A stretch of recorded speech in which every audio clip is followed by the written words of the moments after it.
Muhammad Osman, and today I'm gonna explain to you about what is the difference between Islamic finance and the conventional finance.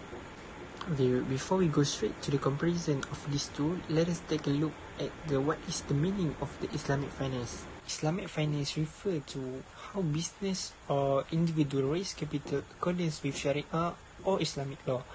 It also refers to the type of investment that are permissible under this form of law. Okay, next, for a conventional financing is a home financing offered by a financial institution or bank which are not guaranteed by the government agency. It is also not applying Islamic value and also Sharia.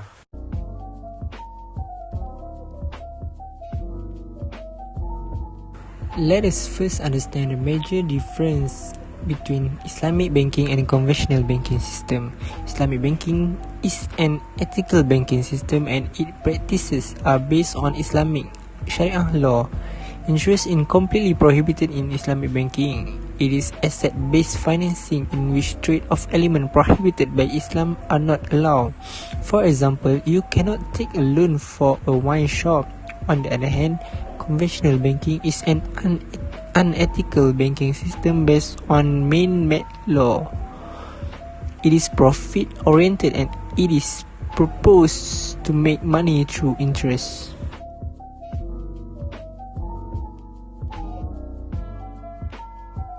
For the objective, Islamic finance mobilizes resources to develop the society.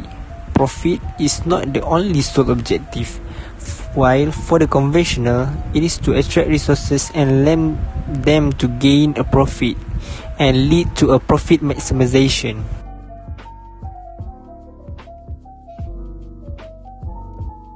For the structure, the basic difference between Islamic banking and conventional banking is the structure of how the bank is set up.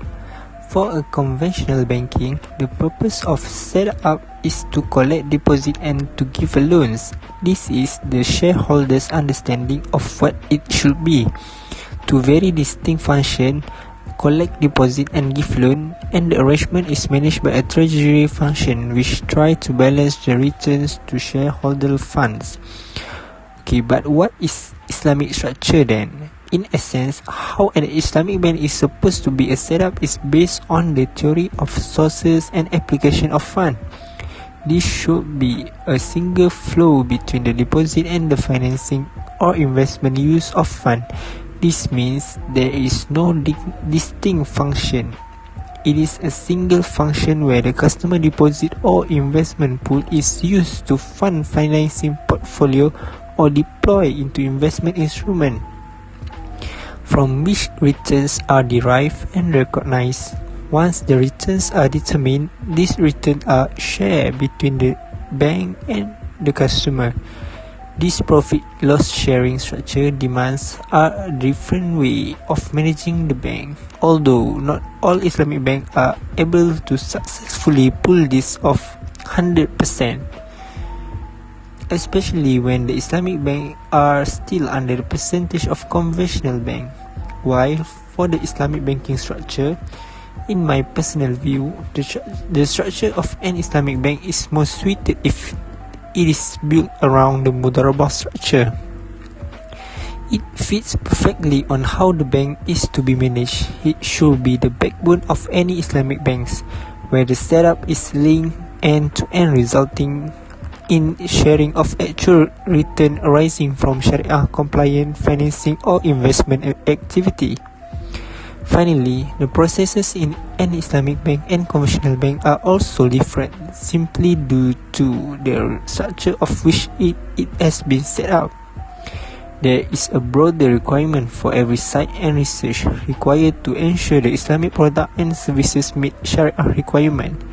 A lot more layer to comply with, a lot more detail needed.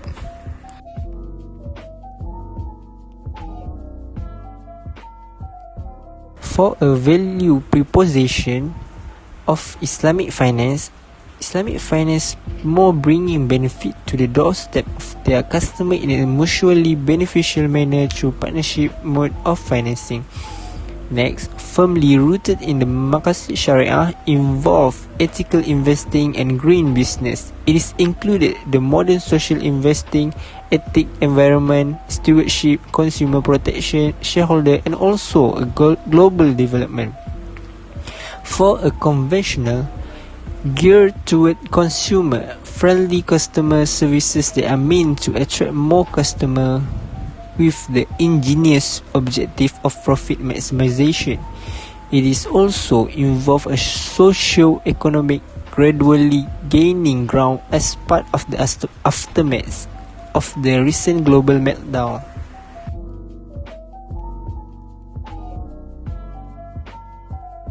For the benefits, Islamic finance reduces the impact of harmful products and practices. No gambling, no riba, and also follow Sharia rules. Next, justice and fairness for Islamic finance is based on profit sharing principle. The risk is shared by the bank and the customers. For the conventional finance, if make early settlement, late payment or default are more transparent in the contract as compared to Islamic finance. In a loan, if a borrower alters the term of the finance, it is increase the facility amount. The loan agreement will only need to be up-stamped.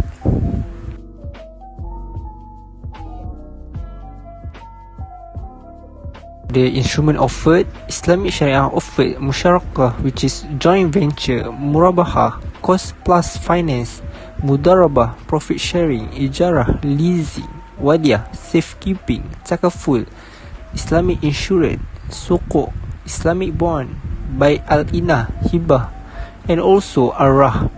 For a conventional offered bill of exchange, commercial papers, interest rate, cash settlement, liquidity, transaction with government, equity and debt financing, customer deposits, long-term and intermediate-term bonds, ordinary share and equity share, and also, lastly, the common share to general public.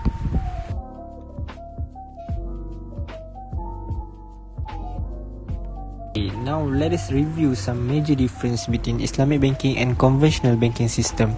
For Islamic banking system, real asset is a product, money is just a medium of exchange. While for a conventional banking system, money is a product beside medium of exchange and store of value. Islamic banking system also, their profit on exchange of goods and services is the basis of earning profit. Balanced budget is the outcome of no expansion of money. While the conventional banking system, time value is the basis of charging interest on capital. The expended money in the money market without backing the real asset result deficit financing. Next, the interest is charged even in case the organization suffer losses, thus no concept of sharing loss. While for Islamic banking system, loss is shared when the organization suffer loss. Next, why disbursing cash finance, running finance or working capital finance, no agreement for exchange of goods and services is made. And for the financial banking, the execution of agreement for the exchange of goods and services is must, while disbursing funds under murabahah and salam and istisna contract. And lastly, due to non-existence of goods and services behind the money while disbursing fund, the expansion of money take place which create inflation. While for the Islamic banking, due to existence of goods and services, no expansion of money take place, thus no inflation is created. Okay, that's all for me. I hope you guys can understand what is the difference between Islamic finance and also a conventional finance. Thank you.